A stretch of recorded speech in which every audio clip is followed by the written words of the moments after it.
अस्सलामु अलैकुम वरहमतुल्लाहि वबरकातुहू नहमदुहु व नुसल्ली अला रसूलिहिल करीम अम्मा बाद फ़अऊज़ु बिल्लाहि मिनश शैतानिर रजीम यौम तब्यद्दु वुजूहु व तस्वद्दु वुजूह फ़अम्मल्लज़ीना अस्वद्दत वुजूहुहुम अकफ़रतुम बअद ईमानिकुम फ़ज़ूक़ुल अज़ाब बिमा कुन्तुम तकफ़ुरून व अम्मल्लज़ीना अब्यद्दत वुजूहुहुम फ़बिरहमतिल्लाहि हुम फ़ीहा ख़ालिदून सदक़ल्लाहुल मौलानाल आज़ीम। সুপ্রিয় দিনী ভাই ও বন্ধুরা, আল্লাহ পাক রব্বুল আলামিনের দরবারে অসংখ্য গণিত শুকর এবং সুজুদ যে আল্লাহ রব্বুল আলামিন আমাদেরকে সর্বশেষ এবং সর্বশ্রেষ্ঠ রাসূল সাল্লাল্লাহু আলাইহি ওয়াসাল্লামের উম্মত হিসেবে কবুল করেছেন। প্রিয় দিনী ভাই ও বন্ধুরা, মহান আল্লাহ রব্বুল আলামিন সমস্ত উম্মতের ভিতরে উম্মতে মুহাম্মদীকে এমন কিছু বিশেষ নিয়ামত দিয়েছেন যা ইতিপূর্বে অন্য কোনো উম্মতকে আল্লাহ পাক রব্বুল আলামিন দেননি। তার মধ্যে অন্যতম হলো কাল কিয়ামতের ময়দানে উম্মতে মুহাম্মদীর ওই সমস্ত সৌভাগ্যবান ব্যক্তি যারা ওযু করে তাদের অঙ্গ প্রত্যঙ্গগুলো কাল কিয়ামতের ময়দানে জ্বলজ্বল করতে থাকবে, আলোকিত হবে, নূরান্বিত হবে। প্রিয় নবী সাল্লাল্লাহু আলাইহি ওয়াসাল্লাম অসংখ্য হাদিসে আমাদেরকে সুসংবাদ দিয়েছেন। সম্মানিত দিনী ভাই ও বন্ধুরা, মূলত মানুষের আমলের মাধ্যমেই সব কিছুর ফয়সালা হবে। এই পৃথিবীতে একজন মানুষ যে কোনো স্থানে সে বসবাস করুক, যে কোনো রঙের হোক, যে কোনো বংশে হোক, সে যদি আল্লাহ পাক রব্বুল আলামিনের হুকুমকে মানে, তাকে অবশ্যই আল্লাহ তাআলা কাল কিয়ামতের ময়দানে সম্মানিত করবেন। আর যদি পৃথিবীতে যে কোনো দেশে অবস্থান করুক, কিন্তু পৃথিবীর সবথেকে দামি এবং পৃথিবীর সবথেকে সম্পদশালী এবং সবথেকে সৌন্দর্য তার ছিল, কিন্তু আল্লাহর হুকুমকে মানে নেয়, কাল কিয়ামতের ময়দানে আল্লাহর কাছে সে দামি হবে না। এই জন্য কিয়ামতের এমন একটা অবস্থা আল্লাহ পাক রব্বুল আলামিন সূরা আলে ইমরানের একটি আয়াত আল্লাহ তাআলা বলেন, ইয়াউমা তাবিয়াদ্দু ওয়ুজুহু ওয়া তাসওয়াদ্দু ওয়ুজুহ।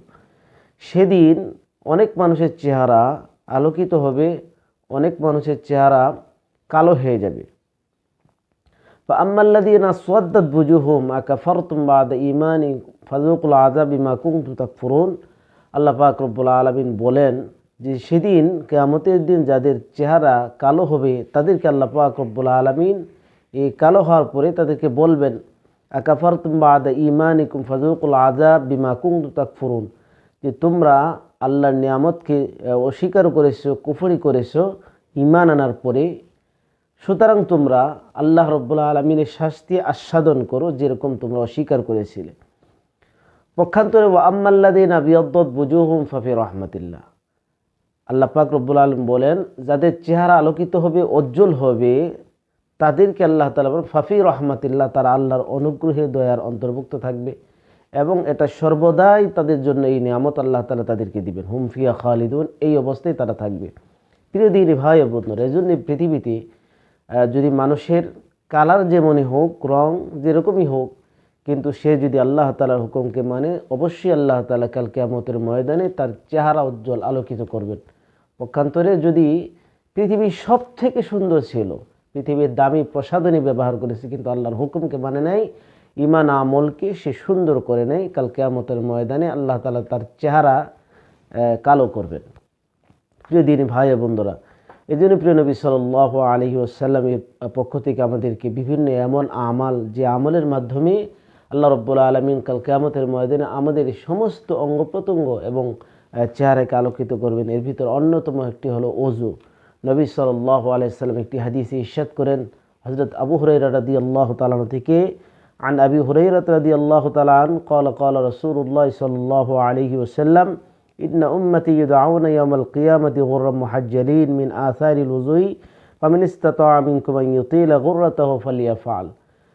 আবু হুরায়রা রাদিয়াল্লাহু তাআলা আনহু এই হাদিসের রাবি, তিনি বলেন রাসূলুল্লাহ সাল্লাল্লাহু আলাইহি ওয়াসাল্লাম ইরশাদ করেছেন, নিশ্চয়ই আমার উম্মতকে কাল কিয়ামতের ময়দানে তাদের ওযুর অঙ্গ প্রত্যঙ্গ, ওযু করার কারণে অঙ্গ প্রত্যঙ্গ উজ্জ্বল অবস্থায় তাদেরকে আহ্বান করা হবে জান্নাতের দিকে।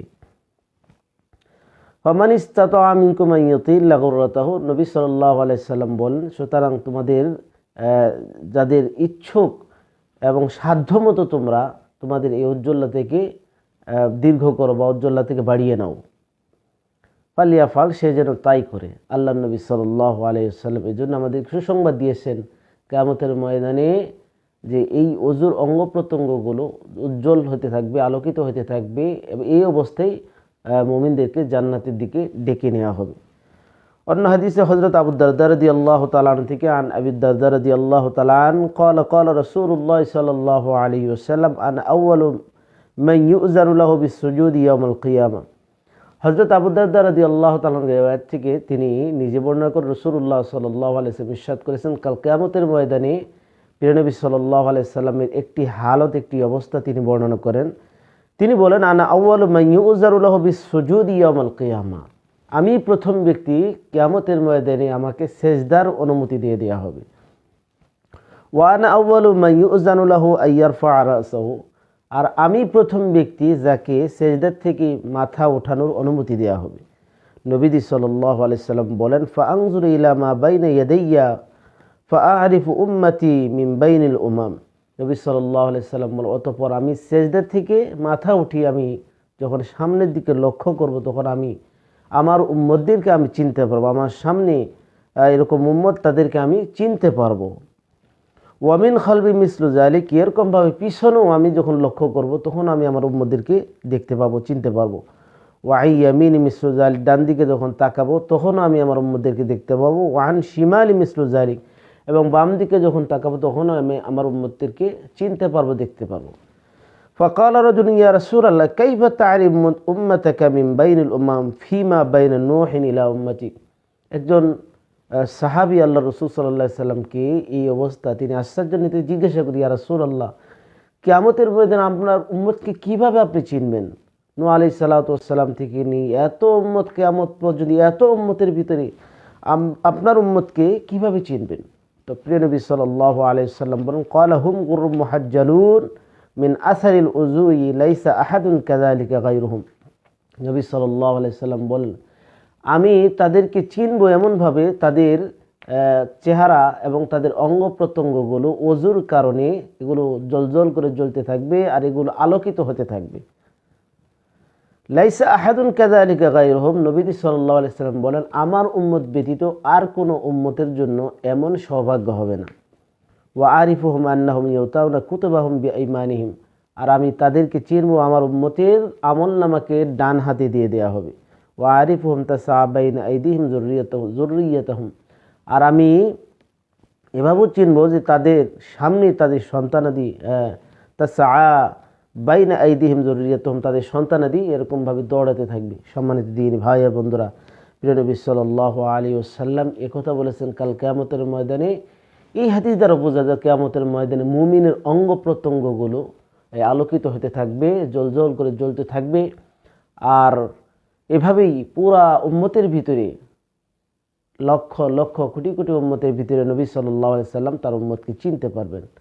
অন্য হাদিসে প্রিয় নবী সাল্লাল্লাহু আলাইহি সাল্লাম আরেকটু স্পষ্ট করে তিনি এই ব্যাপারটি বলেছেন সাহাবায়ে কেরামকে, যেরকমভাবে একটা ঘোড়ার পাল, সেখানে যদি একটা ডোরা কাটা বা এরকম কালো ডোরা কাটা মিশ্রিত, এরকম যদি সাদা কালো মিশ্রিত একটি ঘোড়া দেখা যায় বিরাট অনেক বড় পালের ভিতরে, ওই জায়গায় ভিতরে সাদা ঘোড়াটা বা এই ডোরা কাটার ঘোড়াকে চেনা অবশ্যই সম্ভব।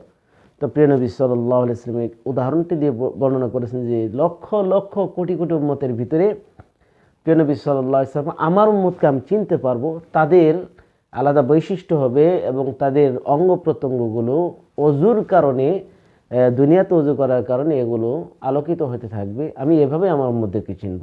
সম্মানিত দিনী ভাই বোনরা, এই জন্যই ওযুর মাধ্যমে আল্লাহ পাক রব্বুল আলামিন মানুষের গুনাহও মাফ করে দেন। সগীরা গুনাহ যদি পড়ে তওবা নিয়ে না হয়, তাহলে আল্লাহ পাক রব্বুল আলামিন কবিরা গুনাহ মাফ করে দেন। এই জন্য ওযু অতি গুরুত্বপূর্ণ। ওযুর সমস্ত আহকাম আমাদের জানা প্রয়োজন। ইসবাগুল ওযু, পরিপূর্ণ আহকাম ওযুর যে সুন্নাহগুলো আছে এগুলো আমাদেরকে জেনে সঠিকভাবে আল্লাহ পাক রব্বুল আলামিন আমাদেরকে এই আমাল করার তৌফিক দান করুন এবং ওযুর আহকাম সহ সমস্ত আহকাম জানার এবং এর উপর আমল করার, এবং সেই সাথে যে ফজিলত নবী সাল্লাল্লাহু আলাইহি ওয়াসাল্লাম জানালেন এগুলো আমাদেরকে হাসিল করার তৌফিক দান করুন। আমিন। আসসালামু আলাইকুম ওয়া রাহমাতুল্লাহি ওয়া বারাকাতুহু।